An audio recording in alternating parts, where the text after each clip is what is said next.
Good afternoon. Hi, my name is Mark Smith. I'm the chairperson for the Mayor's Commission for Citizens with Disabilities. I want to welcome you to our monthly broadcast. I have a few things to read for you. I want to let you know that we have our. I want to welcome our audience, our guests, our presenters, and our interpreter Jamie, who does a marvelous job. I do want to inform you that we rebroadcast these meetings at 7 o'clock every Tuesday on Channel 18. I believe that's Cox Channel 18. That's where you nod your head. Okay, great. A video of this meeting can also be viewed at the Disabilities Commission website. That's at www.cityofomaha.org, then click on the Mayor's Office, then click on the Disabilities Commission /chair. I want to remind folks the purpose and meaning of purpose and objectives of these meetings. The Commission itself, our main objective is to promote the quality of life, the accessibility and equitability in all aspects related to the City of Omaha on behalf of and in cooperation with the citizens of Omaha who experience disabilities. To this end, we advise the Mayor, the City Council, City Department heads, and other City of Omaha personnel on issues of access, representation, employment, housing, and quality of life affecting our citizens with disabilities and their respective families. We also serve as a resource for Omaha citizens with disabilities and their families so that they can express their concerns and gain resolution regarding issues affecting them. We serve to publicize to the citizens of Omaha the role of the Mayor's Commission and the resources available to assist them in terms of employment, housing, business, etc. There's just too many words there. Promote awareness to the general public on the capabilities, needs, and desires of our citizens with disabilities. Publicly recognize the efforts of employers, businesses, schools, organizations, and others who have demonstrated outstanding support of programs and services for disabled citizens. We advocate for the accessibility and implement plans and projects to improve services for citizens with disabilities as respects accessibility. And then we review and implement plans and projects for advocating for those same citizens. Let's see. I want to let you know that at the end we'll have a very brief period where we'll do some announcements. So have a paper and pencil handy to take notes, if you so desire. I'd like to go ahead then and introduce our members that we have here. Again, my name is Mark Smith. I'm on the faculty of the Monroe Meyer Institute for Genetics and Rehabilitation at the University of Nebraska Medical Center, and here to represent individuals with intellectual and developmental disabilities. Hi, I'm Natalie Simmons, and I'm a grant writer with my own company, Dotted Eye Writing. I'm secretary of the commission, and I am a mental health advocate. Thank you. And I am Nancy Floral, and I'm with the Nebraska Commission for the Blind and Visually Impaired. I represent visually impaired, blind, and deafblind individuals. We're the vocational rehabilitation that serves that population. Thank you, Nancy. We had a couple of members that had planned to be here. In the case of one, there was a sick child involved, but I do want to, in particular, point out Dr. Pete Seiler, who represents the deaf and hard of hearing community, had intended to be here.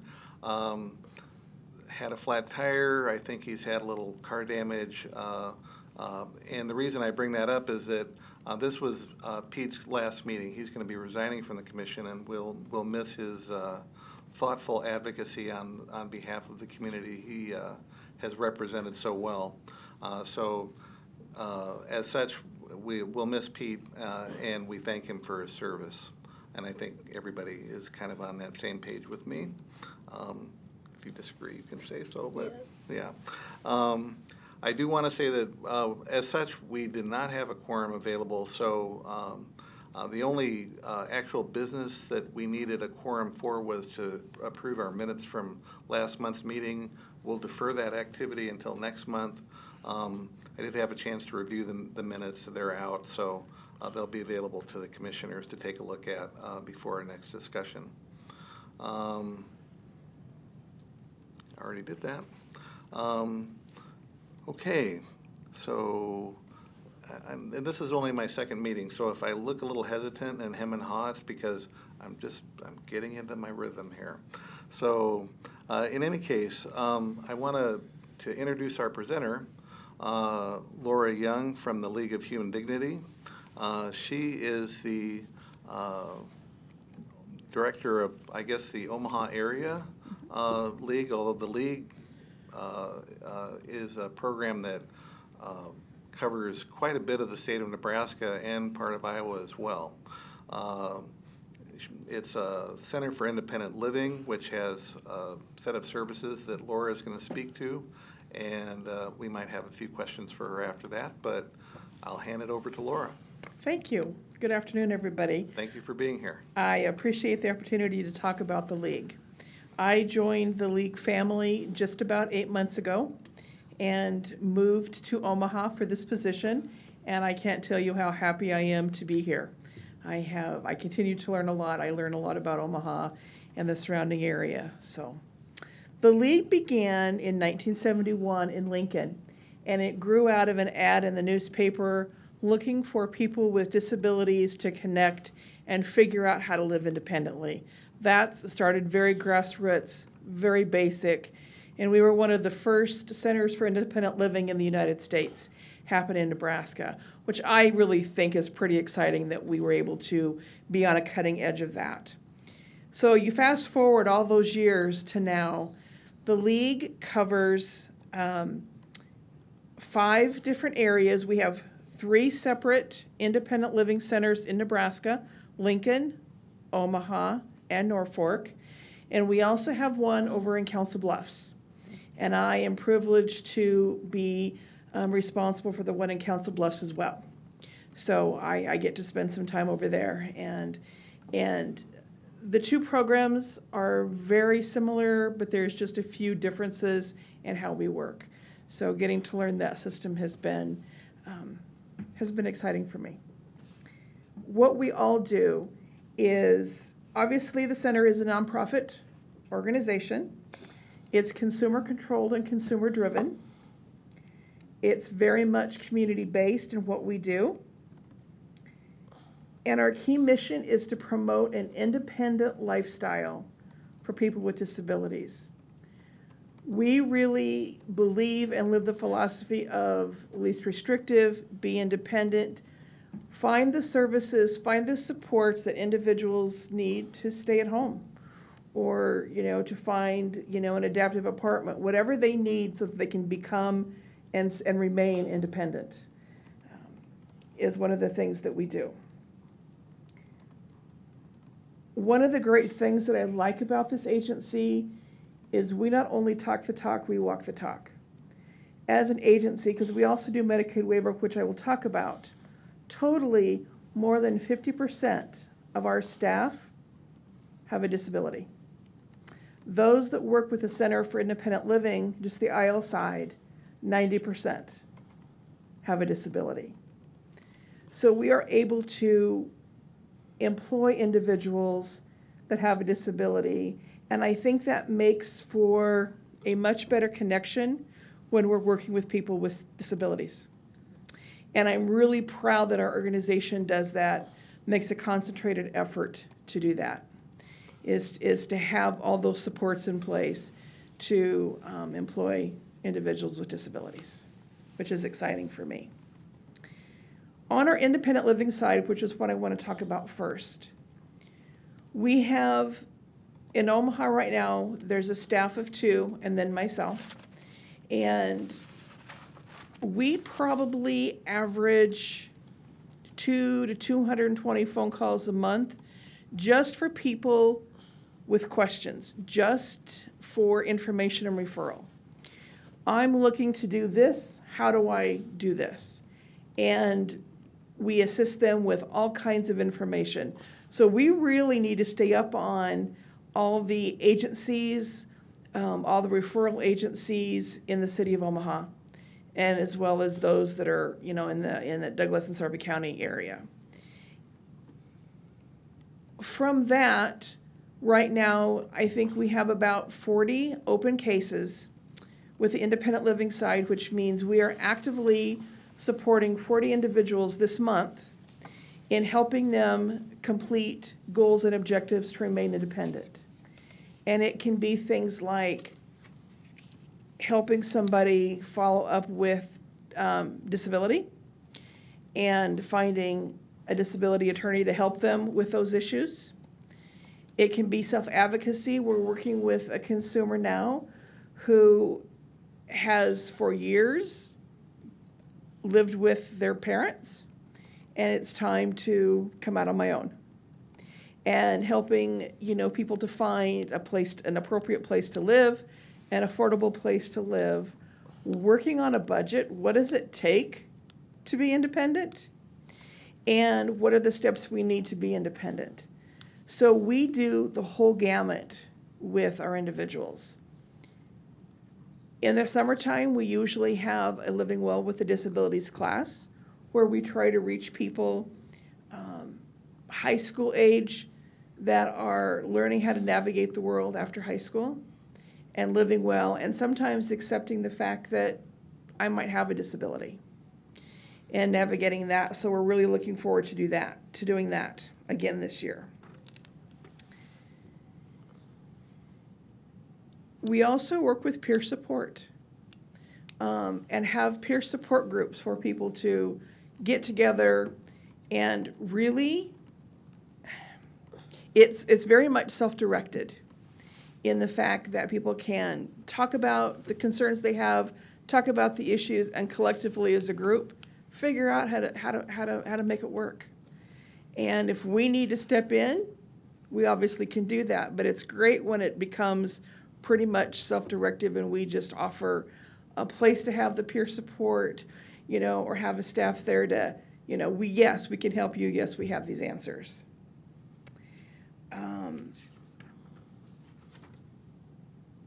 We do a lot of benefit counseling with our consumers, and especially when it comes to budgeting and managing your own finances. That can be daunting for anybody. And if you've never really had the experience of managing your own finances and what all of it takes, that can be scary a little bit. One of the biggest things that we do with the independent living side is we have a huge equipment and loan rental. We have the ability to loan out some adaptive equipment such as toilet risers and rollators, bed rails, wheelchairs, commodes, those kinds of things, usually for very little. The wheelchairs that we do rent out, there is a monthly charge for that.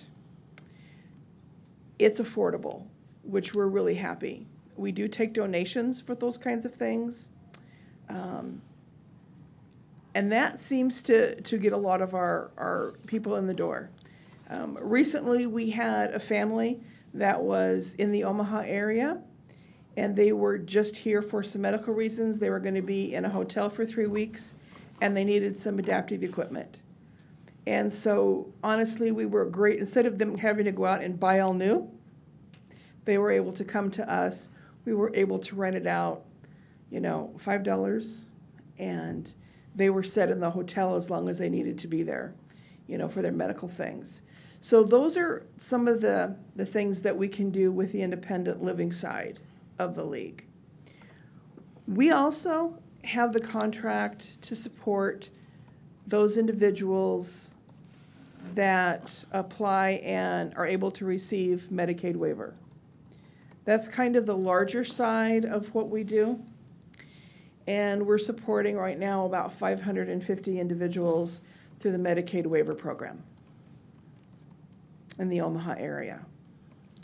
And that is service coordination once a month, and that is making sure that people are receiving the supports that they need to stay on Medicaid waiver and to be in a least restrictive environment, to be able to stay at home or, remain independent in an apartment instead of having to go to a nursing home. Some of our individuals are in assisted living facilities, which are less restrictive than a full nursing home. And that's a service that we're really proud to offer and be that coordination for. So that's kind of us in a neat, nice package, I guess.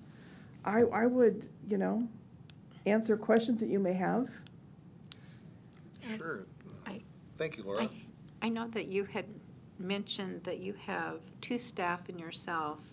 Wow. Well, that's just on the independent living side. On the service coordination side, we have a lot more. I was just going to ask how many staff you have on that side. On the service coordination side, we have 12 Okay. right now. So the total staff in the Omaha area, with our support staff as well, we're at 17 right now. And we just recently expanded to add a new service coordinator because our caseloads continue to increase. We average about 40 to 45 referral calls a month just for the Medicaid waiver side. Not everybody qualifies, unfortunately, for the Medicaid waiver, but we still do the whole process of going through that. We also have a new department, which is called Level of Care, and those are the staff that actually make the determination of whether you qualify for Medicaid waiver based on the state rules and regs. So we do have a large staff, and it continues to grow. Laura, I know a lot of our audience is probably familiar with Medicaid waivers, but can you walk us through a little bit in terms of what someone gains when they become eligible for example, the aging and disability waiver? Sure.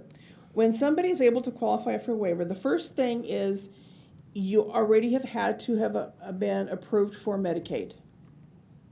And we have a lot of people that call us that haven't gone through that step yet, and we need to refer you back to get Medicaid, because that is a key portion.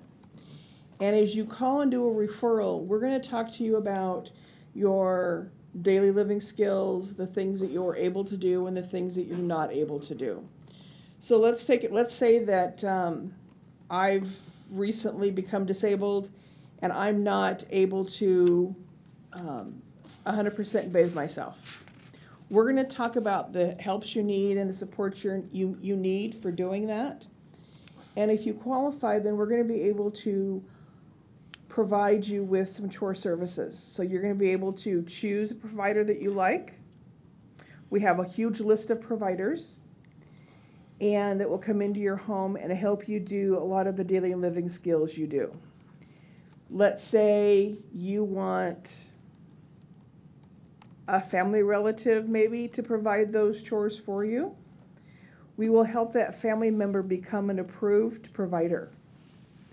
So we do that as well, and that you have to go through the screening process with the state, and there's a whole there's a lot of packet of information. You have to do a background screening. You have to be able to pass a background screening, including a fingerprint check. We also will help somebody become a provider to provide services for you. So our service coordinators actually do a lot for the consumer. We help advocate for the consumer, to make choices.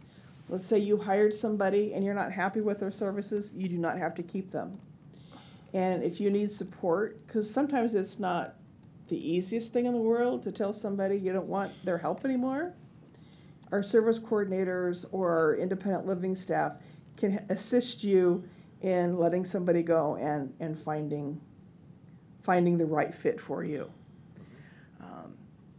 Sometimes our service coordination side and our independent living side are on opposite ends of the fence. One of the things that our independent living side can do is to help somebody with their application for Medicaid waiver. And if you're denied for whatever reason, then our independent living side can step in and help you with your appeal process when it comes to waiver. So, sometimes we can be, kind of wearing two different hats in the office, with our independent living side and our waiver side. It's our goal to do whatever we can that's best for the consumer and to absolutely stay consumer driven. That's the core fundamental beliefs. And of everybody that works for us and works for our agency, that's our core fundamental belief, is the consumer comes first in everything that we do. So the waiver, if one becomes eligible for the waiver, they're not only receiving Medicaid services, but they're receiving resources that are allowing them to set up but also maintain whatever supports they may specifically need in order to remain in their... Independent, absolutely. Okay. Absolutely. And it can range from just as little as a few hours a week to having somebody there pretty much 24/7. Okay. Fundamentally it is. It's less expensive to have services in your home than it is into a nursing facility. And it's a lot more comfortable, and, people are a lot happier. We also assist people that have had some serious health issues that have gone into an assisted living facility, and if they want out, we help them with that, which sometimes is a little more of a struggle, but I think one of the other big things that we do is we really help people find places to live that are accessible. I know my ILAs spend a lot of time helping people to fill out applications. Walking through an application process for a place to live can be challenging. Even when I moved to Omaha and going through all the paperwork personally that I had to go through, at times I went, oh, there's a lot. And to have somebody, sitting there with you and assisting you and having all the right documents, to do that. We also have a large portion of our, not a large, we have several individuals who do not have English as their primary language that we're also supporting. So we do work with a lot of interpreters.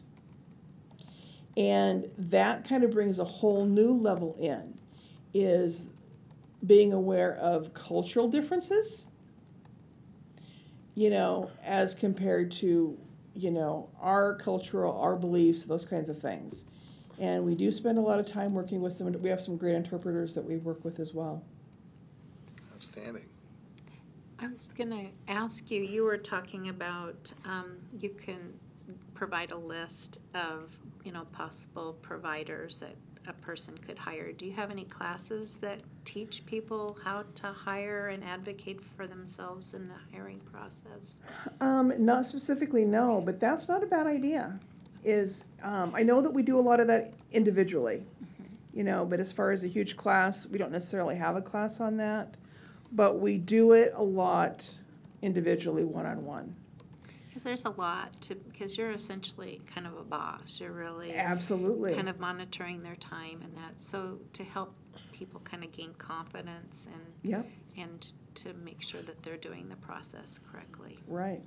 And, sometimes it's just a matter of having that support system there as you do it. Right. That's a big thing. We have some individuals that, yes, we have some goals and objectives, and yes, we're working on some things. What they mostly need is a companion every so often, just to come and listen, just to come and be part of their life for a while. As we help them find other outlets for friendships and creativity and peer support. So we do a lot with that.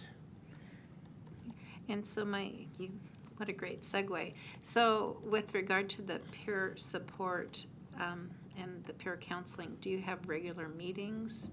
Is there a certain time that they meet that the audience would be able to connect with that? We are trying to rebuild that again. Mm-hmm. The last peer support group that we had going, kind of everybody had last summer said, I think we're good. And they had built such a network amongst themselves, they didn't need us anymore, which honestly, is a really pretty great thing to see.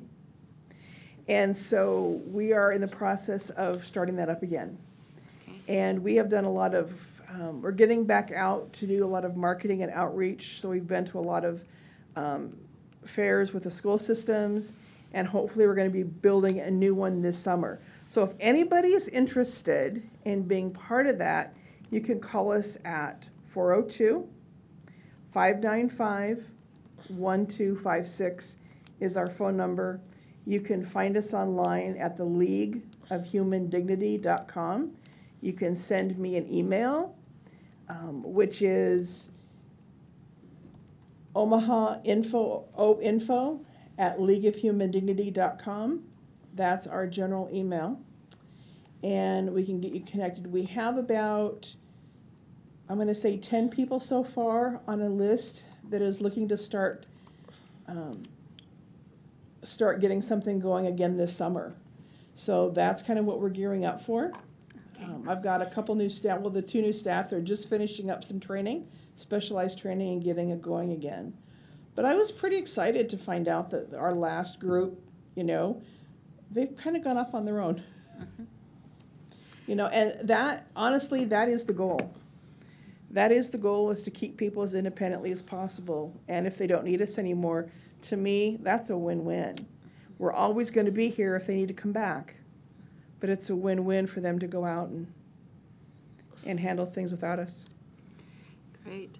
And I know that you were talking about Living Well with Disabilities. It's a program for teens. It's a program or for young anybody with a adults. disability. Oh. But we do kind of focus on the older teen that's starting to make a transition out of high school. Maybe they have a couple years left. Maybe they're getting ready to graduate. And so we can talk to them about that, as well as working well with a disability. And some of the things in our Working Well class we talk about, if you can get a job, wonderful, but then you have to show up and be there when you say you're going to be there. And we spend a lot of time talking about those soft skills that, frankly, a lot of people are missing these days. But we really emphasize those soft skills and maintaining that job and the great things that can come out of having your own money. So is that like an ongoing, like once a month? Is that a That will week-long be- program? Or We have, the classes are about 6 weeks. Okay. So we're going to get those started back up again this summer. Okay. So And we're getting, it's through the summer? it's through the summer. Okay. And if we have enough throughout the year, we will certainly do it more often. Very good. One of the things, Laura, as I was, looking through some of the things that you said, clearly you have a strong emphasis on community inclusion and independence, and also on least restrictive environment. And you talked about the fact that your services coordinators for folks on the waiver go in at least monthly. And so how do you, number one, assess for whether the person's in the least restrictive environment that they can be successful in? And then are there any quality components that you manage as well? A lot of that is very much consumer driven. We ask the consumer on a regular basis, are you happy? Is this where you want to be? Do you want to look for something? And if they're happy and content in their home, and a lot of these people are in their homes. Sure. And they're very happy and they don't want to go anywhere else, Quality control is basically our service coordinators making sure that things are going the way the individual wants. And sometimes having, some discussions about, I see that this is working very well. This may not be working quite so well for you. So are there other things maybe that we need to think about? And it can be some simple things as, it might be easier for you to get in and out of this bathtub if you have grab bars. And let's do that. And our advocacy might have to come in as if you're in an apartment and the apartment complex says, well, no, I'm not going to put those in for you. No, let's make another phone call. Let's have another discussion with the apartment complex, about the rights and the responsibilities that a landlord has. There are things that can be temporary that we can help with as far as some minor barrier removal and those kinds of things. But it's really advocating to make a place as safe as possible for our individuals. So do you refer back to a specific assessment or tool or like a person-centered plan? Is that how you kind of determine some of the, make some of those decisions? Not so much a person-centered plan as you would know in the DD world. Sure. But it definitely is, our plan of services and supports are definitely geared toward talking with the consumer, what do you want, and making sure that those supports and services can be provided with the service hours that we're going to be able to give you. We also, hope that a lot of our consumers have some natural supports as well that are in place with families or neighbors or close friends. And that's a real key component to making this work.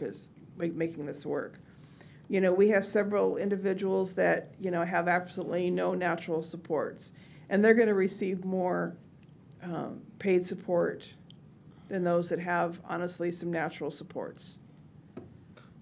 So you try and make sure that if there are natural or generic supports, that those get incorporated into the Absolutely, because overall. that's key. I mean, and for the welfare and just the happiness factor, it's nice to have natural supports, your family around to do what you can.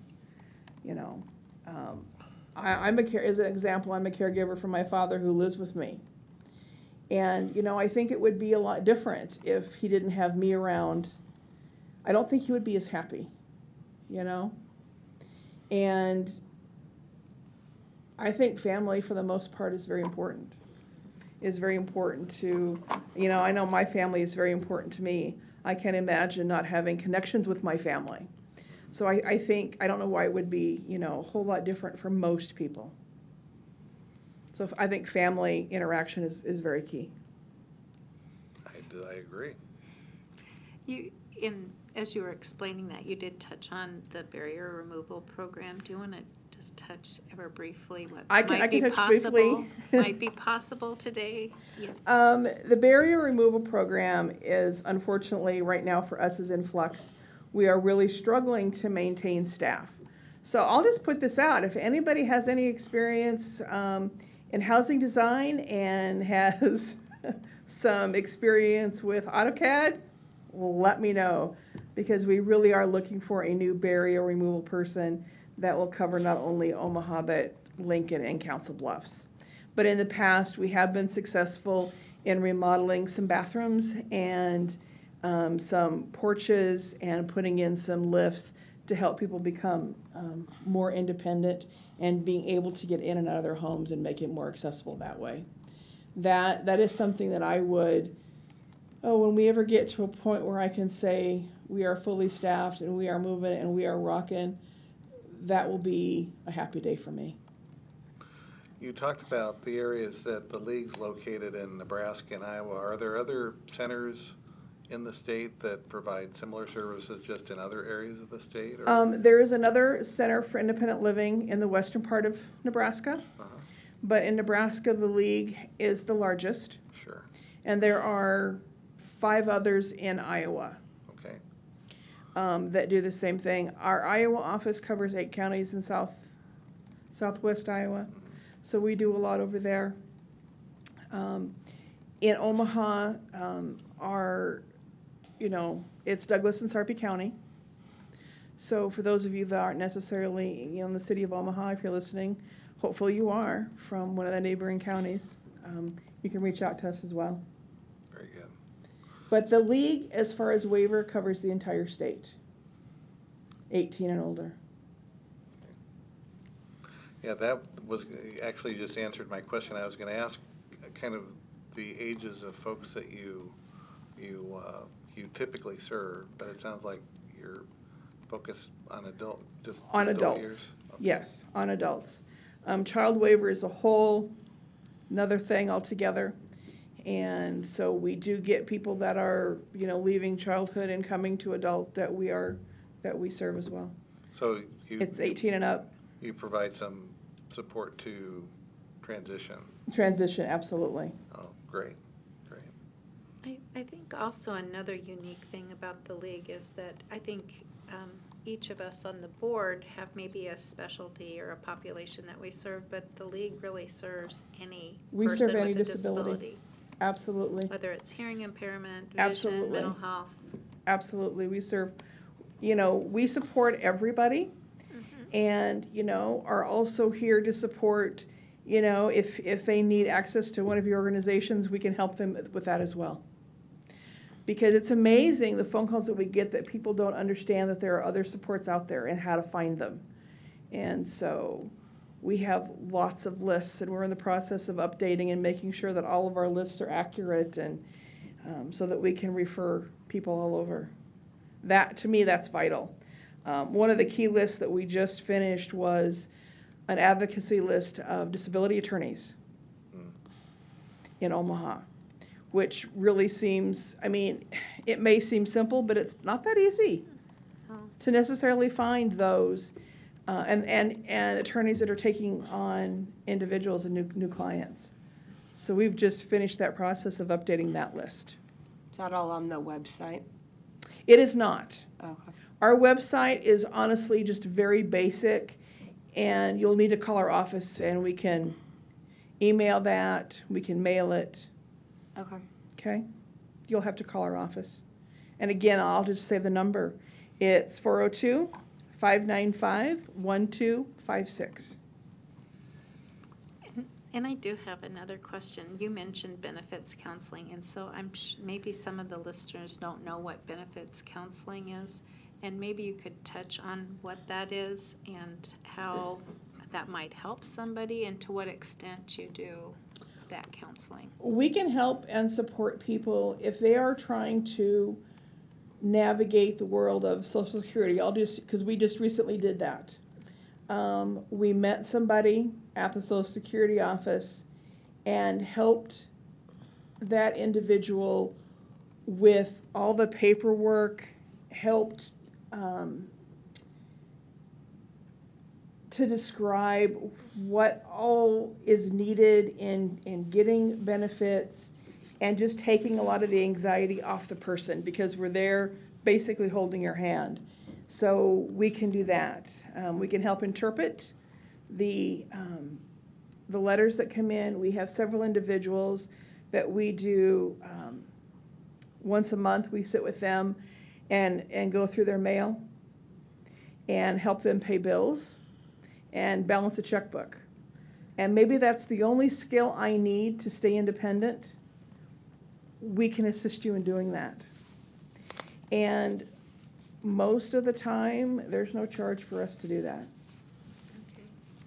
Most of the time, based on income, there's no fee for our service, which is a huge benefit for a lot of our individuals who are really on a very small fixed income, is that we can go in and do that. Absolutely. And so do you, based on hearing you say that, do consumers come to you or do you go to them? Both. Okay. We can do both. We are able to, with service coordination, we have to be in a consumer's home at least once a quarter. And some consumers, we need to be there monthly. With independent living, we have more people on independent living that come in to us, but we do also go to their homes. If we're working with somebody who is not living in a really healthy environment, it's good for us to go out and see that and assess that and help formulate a good plan maybe to get in a safe living environment. Because we've run across that as well. People that are not living in an appropriate environment. Mm-hmm. So. Very good. Thank you. One of the things we do not do is we do not treat bed bugs and those kinds of things, but we can find a place that will help you do that. So it sounds like you do a lot of information, providing information and referral. We do a lot of that. Yeah. Yeah. As you were talking about lists, I was nodding my head because I can just think of some of the lists we've done as we've worked with like families of younger children that have disabilities, it's like you finish a list and then it's out of date. And so then you start on the next list. But, Yeah, exactly. They never seem to end the list. but part of that in a way it's, but taking that on addresses the challenge of, you know, putting things up and having broken links or numbers change or a service moves. And Absolutely. so, I mean, that's actually a really critical service in that if somebody wasn't keeping an eye on that, then you were going to be putting out materials that are dated and then folks are left back to their own devices, which, Yes, yeah, I understand the trying to avoid folks kind of slipping through the cracks right. experience. And honestly, for me, what I think is a really key service is with our independent living, we can help people navigate the Medicaid system, the Medicare system, and the Social Security system. If you haven't done it yet, if you've not had the experience of doing it yet, it's daunting. You know, and I will speak for me personally. When I was trying to navigate for my father and all of that world, there were times when I wanted to just to pull my hair out and say, I can't, you know, I need somebody that I can call that will answer some certain questions.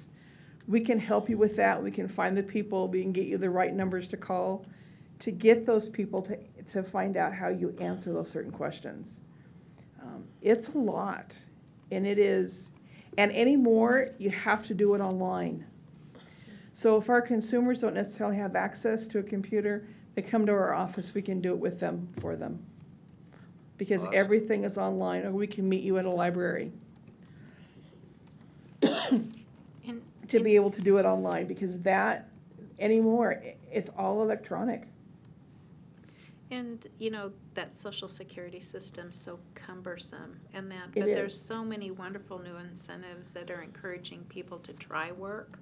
So if they can really understand what opportunities are there and what safeguards are there for their benefits, it would help. So that was why I was asking that question. Yeah, and we're really getting into that more so in Iowa, because there's a couple other agencies that do that here that we can refer on. But we're learning that process. I'm learning that process through our Iowa connection. And we're going to have that option in Iowa. And I think here locally, you know, anyone that's on Social Security could access Easter sales as an option for some Yes. in-depth Yes. benefits planning if they're thinking about going to work. Absolutely. So. And there's some great benefits, and you don't necessarily have to lose your benefits. And it really helps get people back into the work world or into the work world and build your resume, which is really important to have your resume. Outstanding. One last question I had, Laura, was, so you talked about your equipment loan and rental. I'm just wondering, is that something that gets used quite a bit, or how, you know, how much traffic are you getting on that one? From the first of this month, I looked at our numbers today. From March 1st until today, we have rented or loaned out 48 pieces of equipment. That's pretty good. Yeah, it's No, it sounds like an outstanding program. I mean, it is. We do a lot. We great. do a lot. That's great. Other questions for Laura? I don't. Well, we want to thank you for your presentation. That was excellent. It was very informative, and You're welcome. well, I think you may be getting a few phone calls, depending on how, you know, many folks are watching that could be using your services. It's certainly, I hope so. yeah, absolutely. Thank you very much. Thank you for allowing me to present today. It was nice to meet And everybody. maybe repeat her contact information. I think that's a good idea. I'm getting, somebody's whispering in my ear to repeat Laura's contact information. Or perhaps I should have you repeat it, Laura. Just to I make can sure. I can do that. That'd be great. The Omaha number is area code 402-595-1256, or Google the League of Human Dignity, and you'll find our website, and you can send me an email through that. great. Thanks very much. Thank you. Okay, moving on. I don't think we have any, the only old business to share, and we've talked about this a little bit, is that Ed Armstrong, our vice chair, and myself accompanied Gerald Kuhn and Franklin Thompson to a meeting of a subcommittee of the city council to talk about the option for live stream captioning for city council meetings. I think there's more to come on that, but I think it was the meeting went extremely well. There were quite a few folks there. I think the councilmen were very open to the discussion, and of course Dr. Thompson and Gerald did a terrific job in that. So I don't think there's other old business other than we're still working to seek new commission members. You can easily go to the website if you have an interest in doing that. Before we finish up, I will give my colleagues an opportunity to share any announcements. Do you have any announcements, Nancy? On April 6th and 7th at Baxter Arena is the Omaha Health and Wellness Expo. And as a part of that, there is a vision resource fair. So every resource that relates to vision loss will be there and available to visit with people about what kind of services and opportunities there are for individuals. So Baxter Arena, April 6th and 7th. It's a Saturday and Sunday. Thank you. Do you have anything, Nat? I don't have anything. Okay. I'll throw one thing out. April 2nd is scheduled to be the Lighted Up Blue Day for Autism. There'll be activities at the Bob Carey Bridge, pedestrian bridge. If you want more information on that, you can go to the Monroe Meyer Institute website. That's at unmc.edu, and then it's a /MMI, and it'll tell you all about it. I think it'll be a big deal. I think there's going to be a lot of buildings lit up in blue on April 2nd. There's lots of folks working in that direction. So given all that, I want to thank Jamie for her sign interpretation. I want to remind you that we'll be rebroadcasting on Cox Communication Channel 8 every Tuesday meeting at, I'm working here, edit here, folks. Each Tuesday evening at 7 p.m. And our next meeting is scheduled for April 22nd, 2019. And with that, we are adjourned. And thank you. Thank you.